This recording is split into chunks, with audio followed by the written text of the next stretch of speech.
Hey guys, it's Mitchell Hollis, and today we're talking cast iron filet and carbonara. Let's get cooking.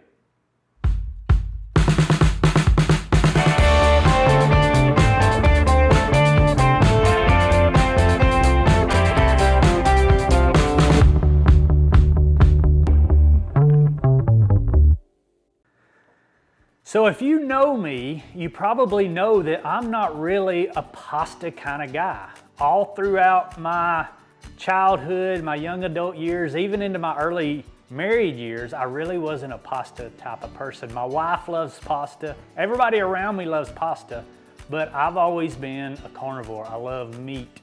But this past December, my wife and I had the opportunity to visit Rome, Italy, and I got introduced to carbonara. So history would tell us that carbonara got its roots in Italy back during the Second World War. This is when American soldiers were stationed in Italy and they brought their bacon and eggs with them. Well, you combine that with the Italian chefs of the day where they had their Parmesan cheese and their pastas, and that is where carbonara was invented. All right, so let's talk about the ingredients that make up this dish. Now, you're gonna see right off the bat that I did have to get my protein fixed. I love a filet cut of meat, and so for that reason, I am including fillets in this dish. Now, this is a dish for four, so everything you're gonna hear me talk about is for four people. But I do have four grass-raised, grass-finished 8-ounce cuts of filet here. These are locally sourced from a farmer friend of mine here in town, Hank Pitts. He owns a cattle farm just down the road from me. Does a great job of raising and sourcing local beef here in our community. But let's talk about the carbonara dish itself. So it really is pretty simple. You need 12 ounces of bronze cut Bucatini, or you can use spaghetti. Now you may look at this and think, well, Mitchell, that looks like spaghetti to me, and you would be close to being right. The difference between Bucatini and spaghetti is Bucatini has a very rough texture to it. It kind of feels like sandpaper, and what that does is it holds onto that pasta. And it's also quite a bit thicker than a spaghetti noodle, and it actually has a hole all the way through it. So you could blow on this like a straw. It's a very small hole, but there is a hole there. So it really grabs on to that pasta sauce. You need 10 ounces of pancetta, or you can use thick cut bacon. I typically like to use thick cut bacon just because it's easier to find in the store. It's not quite as salty as pancetta, but you can use either one. You need 3 eggs and you need 1 egg yolk. And that's just to give it a little bit more yolk in the sauce, or a little bit less yolk in the sauce. You get more egg white in the sauce. And then you need 1 cup of Pecorino Romano or Parmesan cheese. Now I have both here. I'm gonna make the sauce with Parmesan cheese. You need 1 cup of that. And then I'm gonna garnish it at the end with the Romano cheese. And then of course, like I said, we have our 4 8-ounce fillets. You can use any cut of meat. You can use chicken, you can use pork, you can use ribeye or flank steak. Whatever protein you like really complements this dish. You need some parsley, mainly for color. Kind of a waste if you ask me, but it makes the dish look good. And then you need some avocado oil. So why do I use avocado oil? Well, we're gonna be getting that cast iron skillet. We're gonna be getting it ripping hot for these fillets. So you want to use something that has a high smoke point. Plus, we're also gonna be cooking these fillets in the bacon grease, and I'll go over that a little bit later. You need some butter. I use Kerrygold salted butter. It's a great butter. And then you need your cheese grater. You need a cast iron skillet. This one just happens to be 140 years old. Yeah, you heard that right. Well-seasoned cast iron skillet. You need a big pot to combine everything into at the end. I choose to use just a big wok. And then you need a dish to boil your noodles in. We will be boiling these noodles to just shy of al dente, which is still pretty firm. And the reason we're gonna turn it off just before they get to that point is because we're actually gonna be cooking these noodles twice. So let's get going on all the ingredients. We're gonna be chopping everything up, breaking the eggs, and we're gonna be getting everything prepped. All right, so the first thing we're gonna do is we're gonna get to chopping up our bacon. So I've got a little over 10 ounces. You always wanna err on the higher side when you're talking about bacon, because you really can't have too much bacon. But I got a little over 10 ounces of bacon here. That'll be good for a dish of 4. So really, you're just wanting to cut these into strips, between 1/4 and 1/2 inch strips. You don't want to get them too thick. You want them to be nice bite-sized pieces. And then we're going to be cooking these in the cast iron skillet. Now, some of you may be wondering, Mitchell, what's that logo on the side of that knife? This is a Montana Knife Company kitchen knife. If you've never heard of these guys, Josh Smith and his team in Bozeman, Montana, man, they've got a great story. You need to go check them out if you want to see a really cool story about a company really coming to life almost overnight. But yeah, you're just going to be cutting these into small strips. Like I said, don't overthink it. Just get them to bite size. They're going to render way down when we cook them in the cast iron. And like I said, once you get done cooking these in the cast iron, you're going to transfer them over to some paper towels or something, just to drain them. But you do not want to get rid of that bacon grease in that cast iron skillet, and I'll show you why here in just a few minutes. Okay, so I've got that all chopped up. Like I said, don't overthink it. You're just going to take and transfer all this over to a bowl for right now, and then we'll get this cooked. I'm going to do all my prepping first. That's the way I typically like to do things. I like to get everything prepped so that the cook can go seamless, and I'm not running around forgetting this and forgetting that and trying to chop this. So I like to get everything prepped first. So now we're going to go on to the eggs. All right, so again, we've got 4 eggs here, but we're going to use 3 whole eggs, and we're going to use 1 egg white. And like I said, that just cuts down on the amount of yolk. The egg white is what gives it that creaminess. So that's why you want to add 1 extra egg white to the mix. And again, you're not really overthinking this. So you get to this egg white. Let's see if I can do this without messing up on camera. So you want to just let that drain out. All right, so once you got your eggs in the bowl, you're just going to give them a quick whisk. You want to get them mixed up pretty good, because we are going to be adding the cheese into this, and then we're going to set this aside. All right, so we've got our block of Parmesan cheese. So now we're going to grate our Parmesan cheese. And like I said, you need 1 cup of this. You don't want it to be fluffy in the cup. You want to kind of pack it down a little bit. Now, if you have never seen one of these graters, this is the greatest thing ever invented. It's like a suction cup. It suctions down to the counter, and you just put the cheese in and you start grating. It's great. Now, you just want to be careful not to get your fingers down there, because it will chew your fingers up if you get your fingers too close. So we're going to keep grating this till we get about a cup full. Put the cheese in there. Like I said, pack it down just a little. You don't want to cram it down in there, but you also don't want it to be too fluffy. So that's about, I'm going to say that's perfect. All right, so we'll move this out of the way. So now we're going to take our, you can use this same bowl. Put your cheese in the bowl. We're going to take the eggs, and we're going to put the eggs in there. And then we're just going to kind of mix that up. Like I said, you're just mixing the Parmesan cheese and the egg. That's all you're doing. You're just whisking that up real good, and we're going to set this aside. But before we set it aside,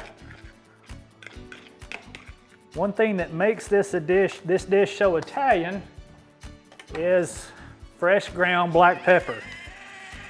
And you want to put quite a bit. I mean, this is a big dish. It may look small in this bowl right here, but you want to put quite a bit of fresh ground black pepper in there. All right, so we got just a few more things to prep. Now we're going to take our parsley, and we're going to just cut this off the stem. You don't want those stems in this parsley. You don't need a ton. This is just to give it some color. So once you get those stems off, then you're just going to kind of chop it. You're just going to get this real fine. we're going to transfer this over to a bowl for later. Set that aside, and the last thing we're going to do is we're going to measure out our pasta. So we're going to measure this out. We need 12 ounces. For 4 people, you need 12 ounces, and that works out to be a pretty good serving apiece. And I'm just going to take my pasta, and I'm just going to sit it over here on the counter. Okay, and before we switch off of prep, just a little bit about the steaks. All I do to my filet when I'm doing this dish is I dry brine them, and all that means is that I load them up with salt. It's hard to put too much salt on a filet, a thick cut of meat, and I let them sit out uncovered these have been sitting out for about an hour. You can actually put them in the refrigerator and let them sit there uncovered overnight. The longer they sit, the more they're going to pull that salt to the center of the meat. That way you get that nice salty flavor all the way through. But we're going to set these over and we're going to get to cooking. All right, so we've moved everything over to the stove here. And like I said, you got 3 main pots that you need to deal with. You need your cast iron skillet, which I've got preheating.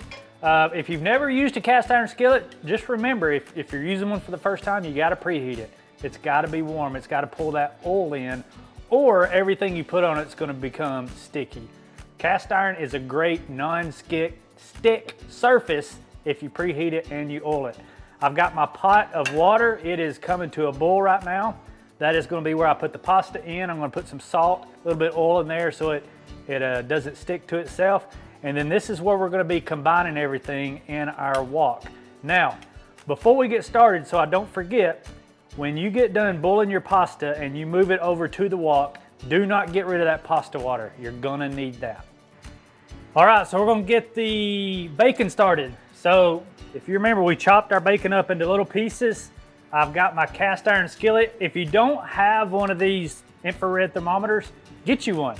It's great for cast iron. You never want to put anything on cast iron until it's at least 300 degrees and the oil is hot. So it's 300 degrees and the oil is hot. I'm gonna put my bacon on. I'm gonna turn this off just a minute.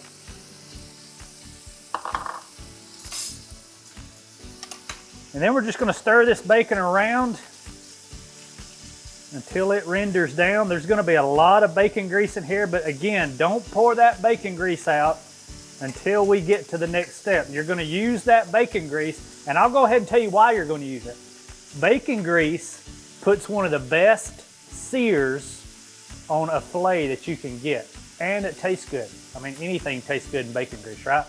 So you're gonna save that bacon grease and you're gonna use that to sear that steak. And then you'll add in a little bit of avocado oil and then our bacon or our butter to finish the steak off. But we're gonna let that render down and we'll be right back. All right, so our bacon's starting to render down. Now there's no hard and fast rule on bacon. You probably already know that. I like to get it rendered down to where it's just a little crispy. All right, so our bacon's getting close. Now let's talk a little bit about timing here, because the thing about carbonara is you want to eat it as soon as it's done. So you want to try to get everything finished about the same time. So my bacon is about to be finished up. I'm going to be transferring that over. You can see, or you might not be able to see, the water is starting to boil. So kind of the way I've figured out timing of all this is I will take my bacon out, I will let it be draining, I'll save that bacon grease, and then once I put the noodles into the pot to start boiling, that is when I'll start cooking my steaks. So those steaks are gonna take 8 to 10 minutes, which is about how long it's gonna take the noodles to take. And then in the time that I am letting these steaks rest, you want to let a filet rest about 10 minutes once you get done cooking it. During that 10 minutes is when I'll combine everything for the carbonara. So ideally everything is getting done about the same time. I'm going to go ahead and get this bacon transferred over. And remember, we're going to get rid of just a little bit of this bacon grease, because you don't want it to be a bath of bacon grease, but you want it to be a base. All right, so I'm gonna drain some of this bacon grease. You can see there's probably a little bit too much in there. Now remember, if you're cooking over a flame, I'm cooking on a gas stove here, you wanna be careful with this grease, because this is how you cause grease fires. And then before you put it back on that flame, always wipe that grease off. So it's at 352, which is about perfect. So I'm gonna keep it right there. And now I'm going to, the water's just now getting to boil. I'm gonna salt the water just a little bit. And I'm gonna put just a little bit of olive oil in there. And so you get your pasta, stick it down in there and give it a good twist. And you're gonna let that start boiling. So now, while that is starting to boil down, I'm gonna go ahead and get my steak started. So again,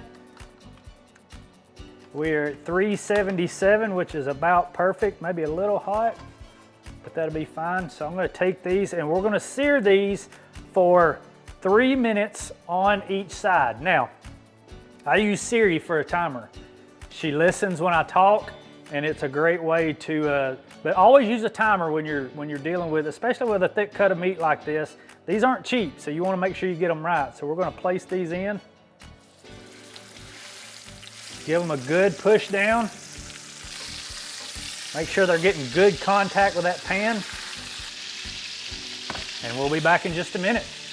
All right, so we're about to get ready to flip our steaks, but before we do that, let me talk about, you wanna go ahead and get your butter and your garlic ready. So I like to put butter and garlic in my pan once I get that sear on both sides. So we're approaching the 3 minute mark. We just hit the 3 minute mark. So we're going to hit repeat. We're going to take these and we're going to flip these over. We're going to let those cook on that side. Pasta's still going. Got a few more minutes on that. We'll keep a check on that. All right, so we have now seared both sides of the fillets. I'm gonna set one of these noodles out. There's really only one way to tell if a noodle is done, and that's to test it. So I'm gonna give these steaks another flip, and then I'm gonna add our butter and garlic. Man, these things smell good.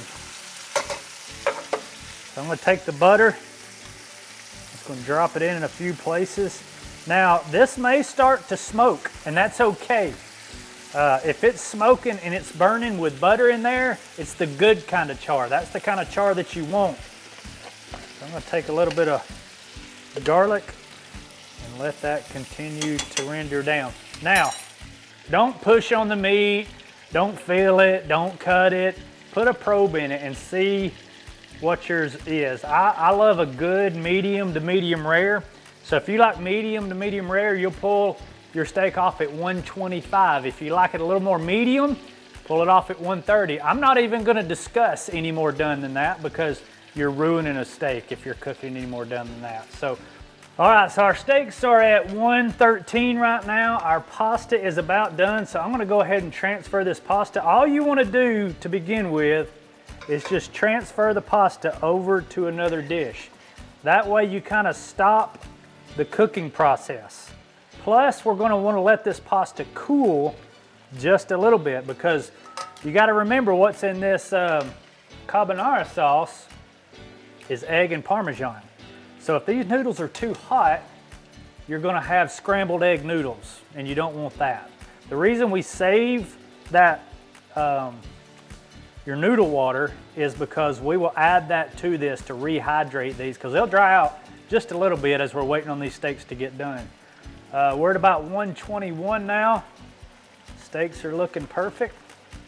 We're gonna pull them at 125. All right, so the steaks just hit 125. So we're gonna pull these out. Go ahead and have your cutting board right here by your side. And again, the reason you rest really any meat is because when you're cooking, you really push those juices to the outer edges of the meat, and when you let it rest, it pulls those juices back in. If you've ever cut a steak right after you got done cooking and it kind of, all the moisture kind of goes all over the plate, that's because you didn't let it rest. You're just letting that moisture run all over your plate. So you want to let these rest for about 10 minutes. Hey guys, it's Mitchell Hollis, and I'm interrupting this incredible carbonara video to share with you something way more important than anything I could ever cook. I need to ask you a very sincere yet profound, potentially life-altering question. If you were to leave this earth today, tonight, or even before this video ends, do you have peace with where you'll spend eternity? The reason I ask if you'll have peace is because there are really only two reactions to that question: peace or turmoil. If you have perfect peace that you'll be spending eternity with Jesus, then praise God. If not, if you have questions or doubts or uneasiness or a sense of, I don't know, or maybe you're asking yourself, why is this guy even talking about eternity during a cooking video? I have great news. You can turn that turmoil to peace right now. We've built a resource just for you. Head over to lampostministries.com/peace with God and watch the 4 short videos and learn how you can have perfect peace today. Guys, I love you. Now back to the video. All right, so I moved over everything over here. We've got a little bit more room. Now, the noodles have the fillets have been resting for just a few minutes. The noodles, you can see they're kind of getting a little bit hard. They're still steaming, which means they're still hot, but they're a little bit cool to the touch, but they're kind of tacky. So this is where you want to take a little bit of the water that you cooked your noodles in and just kind of spread. All you're doing is rehydrating these noodles. You don't want to make it soupy at all. So you want to take that, you want to make it to where they're just sliding around on each other. If they're sticking to each other, you need to add a little bit more water. And I think we're about good there. And so now I'm going to take my carbonara sauce that we whipped up at the beginning. I'm just going to kind of put it all over. And then I'm going to take the majority of my bacon and put on there, but hold a little bit back because you want to put some on top of each plate after you plate it. So you're just tossing this around, getting that carbonara sauce all over every noodle, getting that bacon mixed in. Once you get it all mixed in good enough, you can see it's all mixed together now. Now I want to let it firm up just a little bit. So what I'm going to do while I'm waiting on these fillets to finish resting, I'm just going to put a lid on it. It'll hold that heat in, but it'll let those noodles firm up just a little bit with that sauce on there, which is what you want. All right, so now it's time for my favorite part. We're going to slice these fillets. Now, some people like a whole fillet. My youngest son, he wants a whole cut of meat, but I like to slice them, especially when I'm doing a carbonara. You don't know how hard this is not to eat one of these. Look how evenly cooked it is. The reason for that, the reason it's so evenly cooked is because I let it set out for about an hour to get to room temperature. That's how you get that even cooking. Man, this has been so fun. Hey, tell me in the comments what else you want us to cook. I'm up for trying anything. If I've never cooked it before, I'll try it. All right, so it's time to finish everything up. So our carbonara has been resting. It's gotten just a little bit firm. It's cooled down just a little bit. So we're going to plate all this. Not much. These.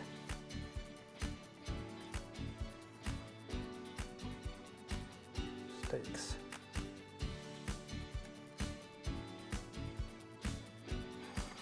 Here it is. This is cast iron filet carbonara. Guys, thank you for all that you do. Go tell someone about Jesus.